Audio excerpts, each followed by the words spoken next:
Voilà, la séance est ouverte. Bonjour et bienvenue. Issa et Marc, on va parler ensemble de comment débuter la bourse en ligne. Sujet qui intéresse plein de monde, soit parce qu'on cherche à ouvrir un compte en ligne, soit parce qu'on fait ses premiers pas et qu'on n'est jamais assez aguerri. Donc on va essayer de profiter de vos lumières. Un mot sur vous déjà pour commencer. Issa, Cortal Consors, c'est vous? Oui, donc bonjour à tous. Issa Maïga, responsable de la bourse chez Cortal Consors. Cortal Consors, aujourd'hui, qu'est-ce que c'est? C'est 500 000 clients en France, plus de 1 500 000 à travers le monde. Une entité qui se développe donc en France, en Espagne, au Luxembourg, en Inde et à Singapour. Donc c'est vraiment aujourd'hui, nous sommes les spécialistes de l'épargne et de la bourse en France. Filiale de BNP Paribas. Alors Marc, un mot sur NYSE Euronext et puis votre job chez NYSE. Alors, Marc Lefebvre, je suis directeur des activités de listing, c'est-à-dire de cotation de sociétés en bourse en Europe. Et NYSE Euronext, je crois que NYSE Euronext, tout le monde a bien en tête ce qu'est NYSE Euronext. C'est le premier opérateur boursier mondial, cross-atlantique, fort de plusieurs places dans le monde. Londres, Paris, Amsterdam, Bruxelles, Lisbonne, également évidemment toute la partie américaine. Donc c'est une force de frappe très conséquente avec une transaction sur 3 dans le monde qui passe sur nos plateformes. En fait, quand on ouvre un compte chez Cortal et qu'on achète ou vend des actions via Cortal, on fait ces échanges chez vous. C'est ça le principe de la bourse. Alors effectivement, la bourse qui représente une part importante des ordres, vous savez que depuis la mise en place de la directive MIF sur les marchés financiers, la concentration n'est plus totale sur les bourses, mais c'est un autre sujet. D'accord. Vous ne travaillez pas forcément en exclusivité l'un avec l'autre. Oui. Un mot donc sur le sujet qui nous intéresse, débuter en ligne. À quoi il faut penser quand on commence à se dire j'ai envie d'investir en bourse? Il y a des très jeunes, je ne sais pas si vous avez des comptes encore ou pas, quel conseil vous leur donneriez à ces jeunes qui n'ont pas forcément de compte en ligne encore? Alors, déjà, de base, je pense qu'on peut déjà éliminer un problème parce que bon, nous sommes en 2011, nous ne sommes plus en 2000. L'équipement en termes d'ordinateur, ce n'est plus un problème. Ce qu'il faut regarder dans un premier temps, c'est pourquoi est-ce qu'on décide d'intervenir en bourse? Quel est son objectif en termes d'investisseurs? Aujourd'hui, investir en bourse, qu'est-ce que c'est? On a la possibilité effectivement de pouvoir passer des ordres via Internet, via des intermédiaires. Aujourd'hui, je rencontre des clients, de nouveaux clients qui souhaitent être complètement autonomes ou allier cette autonomie avec un accompagnement, avec un conseiller. Donc aujourd'hui, déjà, bien définir le cadre dans lequel on souhaite intervenir. Ensuite, évidemment, d'abord, s'initier. S'initier, qu'est-ce que c'est? Ça passe par aussi l'apprentissage, la documentation. Se documenter. Où est-ce qu'on trouve de l'information, de l'initiation? Il y a plusieurs sites, blogs, mais moi je vous dirais bien entendu que sur notre site Cortal Consors, nous avons énormément d'informations, énormément également de guides. Il faut être client déjà pour avoir accès à cette information? Non, absolument pas. Vous pouvez y accéder librement dans un premier temps, ou sinon créer un compte membre. Créer un compte membre, donc là on vient vraiment au sujet principal, c'est-à-dire que créer un compte membre, déjà vous donne un premier goût de la bourse. Marc, on parle de la bourse en ligne. Est-ce que vous avez une idée de ce que ça représente la bourse en ligne pour les particuliers par rapport à la bourse, on va dire, intermédiaire avec dans son agence par exemple, bancaire ou autre? Alors en fait, ce qu'on peut dire dans les grandes masses, c'est que l'actionnariat individuel, donc ce qu'on appelle le retail, représente entre 10 et 15% des ordres. En volume, c'est un peu moins puisque les ordres sont moins importants que des ordres institutionnels. Et sur cette partie, la part effectivement des brokers en ligne est importante. Un mot, donc vous disiez, moi je m'occupe du listing, des cotations, des introductions en bourse, qui est aussi un facteur de motivation des particuliers en général pour s'intéresser à la bourse, parce qu'il y a une campagne souvent de communication qui l'accompagne. La période est moins propice, c'est le moins qu'on puisse dire. Alors la période est difficile, effectivement, avec la forte volatilité des marchés. Cela dit, on a vu le marché se réouvrir justement sur les PME et entreprises de taille intermédiaire en 2010 et ça a continué effectivement en début 2011. Il est important que vous, en tant qu'investisseur individuel, participiez à ces opérations. C'est ce qu'on appelle ces IPO, ces levées en bourse.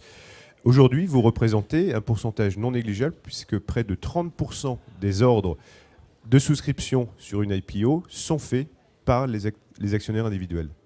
Ça, c'est quelque chose que vous mettez en avant, vous, par exemple, chez Cortal, les introductions. Oui. Comment est-ce qu'on fait pour, justement, quand il y a une introduction, pour les prochaines, on espère qu'elles reviendront bientôt, Oui. comment est-ce qu'on fait, en passant par son broker, pour souscrire? Eh bien, il y a deux modes. Il y a le premier mode via Internet, parce que nous proposons la possibilité de... en tout cas, nous allons bientôt proposer la possibilité à nos clients bien de participer à des introductions. Et dans un deuxième temps, eh bien, c'est la relation téléphonique avec un conseiller. Nous avons une certaine réserve, c'est-à-dire que nous ne donnons pas de conseils sur une introduction. Nous ne donnons pas de conseils. En revanche, on peut vous informer sur toutes les modalités de l'introduction. Alors, il y a autant de brokers que de profils. C'est un peu comme dans la téléphonie. Il y a différents types de forfaits en fonction de son mode de consommation. Qu'est-ce qu'il faut regarder? Et vous, pour parler de vous, parce que vous allez dire que finalement, vous êtes une offre assez complète, mais c'est quoi le profil pour venir chez Cortal? Alors, on s'adresse à tout type d'investisseurs. Au niveau de la bourse, eh bien, si vous passez des ordres de moins de 500 €, c'est-à-dire ce que nous appelons des petits ordres, moins de 500 €. Si vous passez des ordres supérieurs à 3000 € ou avec une fréquence beaucoup plus importante, eh bien, nous proposons une palette de tarification très très variée. Je m'explique. Nous avons ce que nous appelons les heavy traders, donc les gros traders, les traders actifs. Et pour ces traders, eh bien, pour ces investisseurs donc, actifs, nous proposons une tarification qui vous permet eh bien, de ne pas avoir le poids des frais. De l'autre côté, nous avons une tarification pour les petits ordres, qui permet eh bien, à l'investisseur qui d'abord eh bien, veut faire ses armes, d'investir sans être pénalisé par les frais. Parce que ce qui est très important, et c'est ce que je vois, c'est ce que je ressens, et lorsque je discute avec certains investisseurs, c'est cet oubli des frais. Parce qu'évidemment, aller sur le marché pour acheter 4 titres BNP ou 4 titres Société Générale et qu'on n'a pas en tête les frais, et bien du coup, pour la revente, ça devient un peu plus compliqué. Marc, on a vu le besoin de s'informer, de sélectionner son broker. À quoi il faut penser d'autre quand on veut débuter, quand on s'intéresse à la bourse en ligne? Mais il est extrêmement important de bien effectivement réfléchir au segment sur lequel on veut aller. Vous savez qu'on a une diversité de sociétés au sein de Nice Euronext. On a plus de 1200 sociétés cotées, donc ça va des très très grosses capitalisations aux petites entreprises. Il est très important de comprendre que la bourse, c'est également, vous avez vous en tant qu'investisseur en bourse un vrai rôle au sein de l'économie réelle, donc de financement de l'économie réelle, car quand vous investissez dans une PME, vous investissez en fait pour le développement de cette PME. Donc c'est très important de bien réfléchir effectivement au segment que l'on souhaite privilégier. Issa, vous vouliez ajouter quelque chose? Oui, en termes d'investissement, c'est vrai. Ce que disait Marc, c'est ce que je disais aussi en préambule, c'est savoir pourquoi est-ce qu'on veut entrer sur le marché. D'un autre côté, ce qu'il faut bien avoir en tête, c'est qu'en termes d'investissement, eh bien, il y a des adages, il y a des maximes. Au début, lorsque moi j'ai commencé sur la bourse, donc c'était en 2000, je suis arrivé en avril 2000, et avril 2000, pour ceux qui s'en rappellent, eh bien, c'est le premier crack boursier du Nasdaq.